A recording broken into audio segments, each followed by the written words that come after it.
قیامت کے نزدیک بیت المقدس کو دوبارہ کون فتح کرے گا، یعنی بیت المقدس کس کے حصے میں آئے گا، مسلمانوں کے حصے میں، یہودیوں کے حصے میں، یا پھر عیسائیوں کے حصے میں؟ اور کیا دوبارہ سے بیت المقدس کا فتح ہونا قیامت کی طرف اشارہ ہوگا؟ پیارے دوستوں، جب نبی کریم صلی اللہ تعالی علیہ وآلہ وسلم کی بعثت ہو گئی تو اس وقت بیت المقدس پر سلطنت روم کے عیسائیوں کا قبضہ تھا۔ سلطنت روم اس وقت بہت طاقتور اور حکومت بھی اسی کے ادھیکار میں تھی۔ انہی حالات میں حضور نبی کریم صلی اللہ تعالی علیہ وآلہ وسلم نے مسلمانوں کے ہاتھوں بیت المقدس کے فتح ہونے کی خوشخبری سنائی اور اسے قیامت کی نشانیوں میں بتایا۔ جیسا کہ مالک بن عوف رضی اللہ تعالی عنہ کی حدیث میں ہے کہ نبی کریم صلی اللہ تعالی علیہ وآلہ وسلم نے ارشاد فرمایا، 6 نشانیاں قیامت سے پہلے گن لو، اور ان میں سے ایک نشانی آپ صلی اللہ تعالی علیہ وآلہ وسلم نے بیت المقدس کی فتح یعنی جیت بتائی۔ پیارے دوستوں، بیت المقدس حضرت سیدنا عمر بن خطاب رضی اللہ تعالی عنہ کے ہی خلافت میں 16 ہجری بامطابق 637 عیسوی میں فتح ہوا۔ آپ رضی اللہ تعالی عنہ نے اسے کفر سے پاک کر دیا اور اس میں ایک مسجد بنا دی۔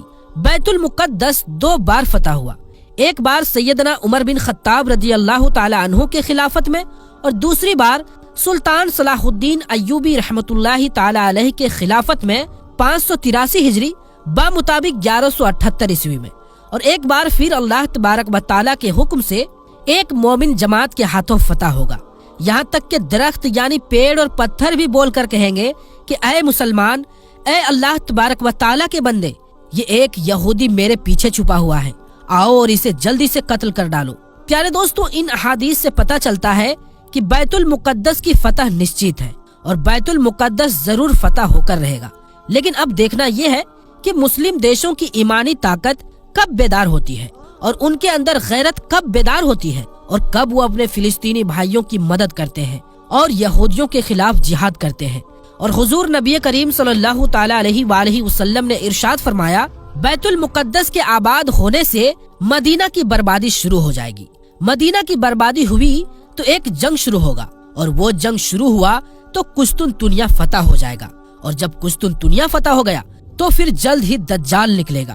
دجال کے نکلنے سے پہلے مسلمانوں اور رومی عیسائیوں کے بیچ بہت سی جنگیں ہوگی، جن میں سے مسلمانوں کی جیت حاصل ہوگی۔ حضور نبی کریم صلی اللہ تعالی علیہ وآلہ وسلم نے ارشاد فرمایا، تم عیسائیوں کے ساتھ صلح کر لوگے، پھر تم ایک لڑائی لڑو گے اور رومی پیٹھ پیچھے تمہارے ساتھ غداری کریں گے، تم اس جنگ میں جیت میں رہو گے، مال غنیمت حاصل کرو گے اور نقصان سے بچے رہو گے، پھر تم میدان جنگ سے واپس لوٹو گے، یہاں تک کہ تم اور عیسائی ایک ٹیلے والی ہریالی جگہ پر پڑاؤ ڈالو گے، وہاں عیسائیوں میں سے ایک شخص صلیب کو ہوا میں بلند کر کے یعنی اٹھائے ہوئے یہ اعلان کرے گا کہ صلیب غالب آ گئی، صلیب غالب آ گئی۔ اس پر ایک مسلمان کو غصہ آئے گا اور وہ آگے بڑھ کر صلیب کے ٹکڑے ٹکڑے کر دے گا۔ اس واقعے سے عیسائی بگڑ جائیں گے اور جنگ کے لیے جمع ہو جائیں گے۔ اس وقت مسلمان بھی جوش میں آ جائیں گے اور اپنے ہتھیار سنبھال لیں گے، ایک بڑی لڑائی کریں گے، اور اللہ تبارک و تعالی مسلمانوں کی اس جماعت کو شہادت سے سرفراز فرمائے گا۔ اور ایک روایت میں آتا ہے کہ لڑائی شروع ہوگی تو مسلم لشکر کا 1/3 حصہ میدان جنگ سے بھاگ جائے گا۔ اللہ تبارک و تعالی کبھی بھی ان کی توبہ قبول نہیں کرے گا۔ اس لشکر کے 1/3 لوگ جہاد کرتے ہوئے شہید ہو جائیں گے۔ یہ لوگ اللہ تبارک و تعالی کے سامنے اچھے شہداء میں سے ہوں گے، باقی 1/3 لشکر لڑائی میں جیت حاصل کر لے گا۔ یہ لوگ کبھی بھی فتنے میں نہیں پڑیں گے، اور یہی وہ لوگ ہوں گے جو قسطنطنیہ کو فتح کریں گے۔ جب وہ اپنی تلواریں زیتون کے درخت یعنی پیڑ کے ساتھ لٹکا کر مال غنیمت یعنی دشمنوں سے لڑائی کے دوران میں جو مال ہاتھ آیا ہوگا اس کو بانٹ رہے ہوں گے، تو شیطان ان کے بیچ میں آ کر آواز لگائے گا کہ لوگوں، تمہارے بعد مسیحا دجال تمہارے گھروں میں داخل ہو گیا ہے۔ لشکر اسلام کے فوجی وہاں سے نکلیں گے اور دجال کی طرف چل دیں گے۔ شیطان کی یہ خبر تو جھوٹی ہوگی، مگر جب وہ شام میں پہنچیں گے تو واقعی مسیح دجال کا ظہور ہو چکا ہوگا۔ اور حضور نبی کریم صلی اللہ تعالی علیہ وآلہ وسلم نے ارشاد فرمایا، قیامت اس وقت قائم ہوگی جب وراثت بانٹنے کا کام روک دی جائے گی اور مال غنیمت لوگوں کے لیے کسی کی خوشی کی وجہ نہیں بنے گی۔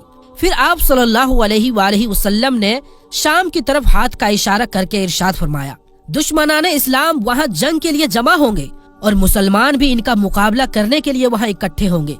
हजरत अब्दुल्लाह बिन मसऊद रजी अल्लाह ताला अन्हु बयान करते हैं कि इस दुश्मन का मतलब रूमी है। उस वक्त जंग की शिद्दत की वजह से बहुत से लोग मैदान जंग से वापस आ जाएंगे और मुसलमान अपने में से बेहतरीन और अच्छे खूबियों वाले फौजियों की एक जमात को मौत तक लड़ने के इरादे के साथ आगे भेजेंगे। दोनों लश्कर रात तक लगातार लड़ाई जारी रखेंगे, यहाँ तक कि इनके बीच रात रुकावट बन जाएगी और दोनों अपनी अपनी जगह वापस लौट जाएंगे और इनमें से कोई भी जंग जीता नहीं होगा। और जो लोग मौत का इरादा लेकर आगे बढ़े थे वो सब के सब शहीद हो जाएंगे। अगले रोज मुसलमान फिर बेहतरीन और खूबियों वाले फौजों की एक जमात को मौत तक लड़ने के इरादे के साथ आगे भेजेंगे। ये जमात इस बात की कसम खाएंगे कि अगर वो वापस लौटेंगे तो जीत कर ही लौटेंगे या फिर शहीद हो जाएंगे। दोनों लश्कर फिर शाम होने तक लगातार लड़ाई जारी रखेंगे, मगर किसी भी गिरोह को जीत हासिल ना हो सकेगी और दोनों अपनी अपनी जगह लौट जाएंगे। जो लोग मौत का इरादा लेकर आगे बढ़ेंगे वो सब के सब शहीद हो जाएंगे। जब इस जंग का चौथा रोज होगा तो मुस्लिम लोग दुश्मन पर जल्दी से हमला कर देंगे। अलग अलग जगहों से मुसलमान जमा होकर दुश्मन पर हमला आवर होंगे। इस रोज अल्लाह तबारक व तआला कुफार को बुरी तरह से हराकर 2-4 कर देगा और मुसलमान इनको इतनी बड़ी तादाद यानी संख्या में कत्ल करेंगे कि इससे पहले कभी इतनी खुरेजी ना देखी गई होगी। यहाँ तक कि एक परिंदा इनके पास से गुजरेगा तो वो थोड़ा सा आगे जाने से पहले ही मरकर गिर जाएगा। एक बाप के अगर जंग में 100 बेटे होंगे तो जंग के बाद इनमें से सिर्फ एक बचा होगा। तो ऐसी हालत में माले गनीमत के मिलने से कौन सी खुशी होगी और किन लोगों के बाप दादा की संपत्ति बांटी जा सकेगी। मुसलमान अभी इसी हालत में ही होंगे कि इससे बड़ी मुसीबत की खबर सुनेंगे।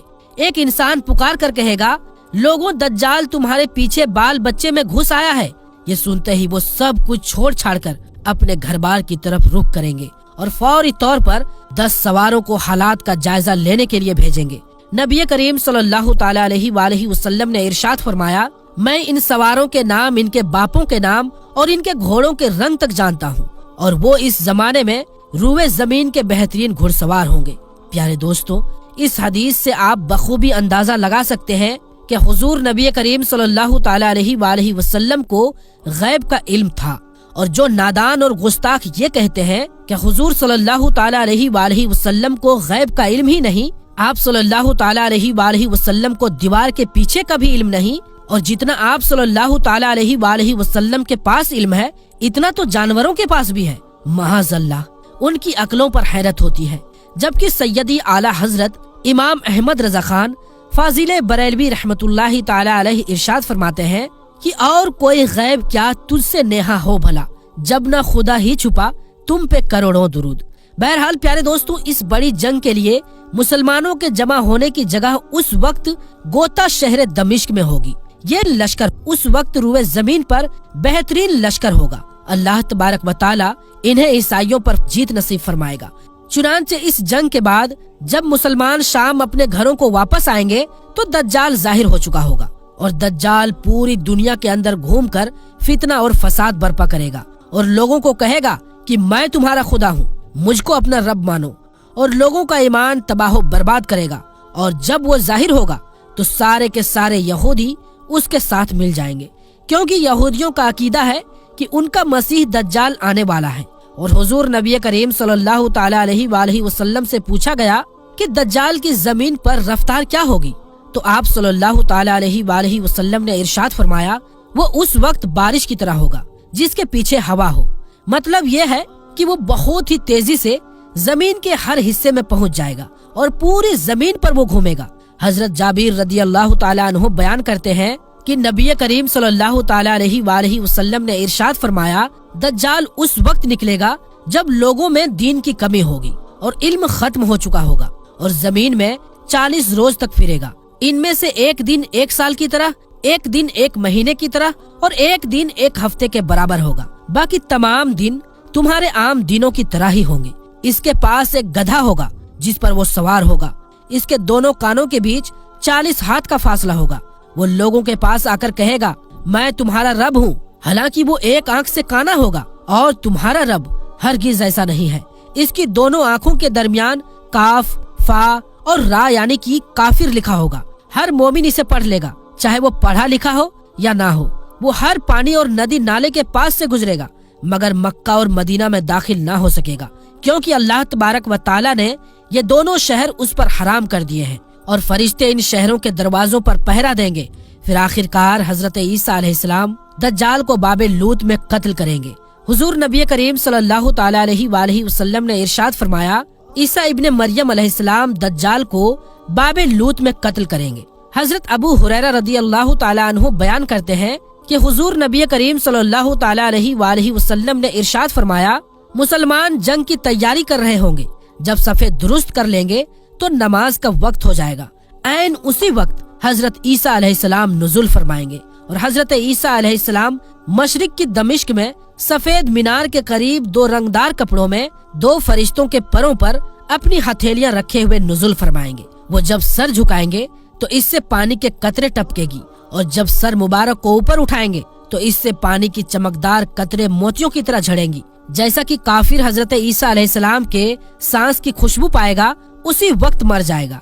इनकी सांस की खुशबू हद्दे निगाह तक जाएगी, यानी जहाँ तक नजर जाएगी। मतलब ये कि हजरत ईसा अलैहिस्सलाम की हद्दे निगाह तक जो कोई भी काफिर होगा वो जिंदा नहीं रह सकेगा।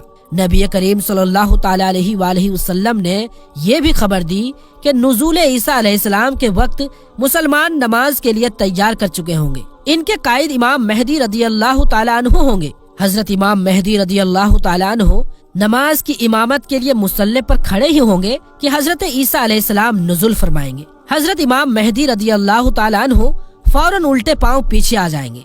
हजरत ईसा अलैहिस्सलाम हजरत इमाम मेहदी रदियल्लाहु ताला अन्हु से अफजल हैं, इसीलिए हजरत इमाम मेहदी रदियल्लाहु ताला अन्हु चाहेंगे कि अफजल शख्सियत नमाज में इमामत करे, लेकिन हजरत ईसा अलैहिस्सलाम अपने हाथ इमाम मेहदी रदियल्लाहु ताला अन्हु के दोनों कंधों के बीच रखकर फरमाएंगे, आप आगे बढ़कर इमामत करें। ये अकामत आप ही के लिए कही गई है। ये इस उम्मत के लिए अल्लाह तबारक व ताला की तरफ से एक खास एजाज होगा कि हजरत ईसा अलैहिस्सलाम जैसे जलीलुल कद्र पैगंबर इस उम्मत के एक आदमी की इमामत में नमाज अदा करेंगे। इमाम मेहदी रदियल्लाहु ताला अन्हु नमाज पढ़ाएंगे और जब वो नमाज से फारिग हो जाएंगे तो ईसा अलैहिस्सलाम फरमाएंगे, दरवाजा खोलो। जब दरवाजा खोला जाएगा तो इसके पीछे दज्जाल अपने 70,000 यहूदी साथियों के साथ मौजूद होगा। हर एक के पास मुनक्कश तलवार और सर पर ताज होगा। दज्जाल जब हजरत ईसा अलैहिस्सलाम की तरफ देखेगा तो इस तरह पिघलना शुरू हो जाएगा जिस तरह के पानी में नमक। वो फौरन ही भाग खड़ा होगा। हजरत ईसा अलैहिस्सलाम इसे बाबे लूत, ये फिलिस्तीन में एक खास फेमस जगह है जहाँ आज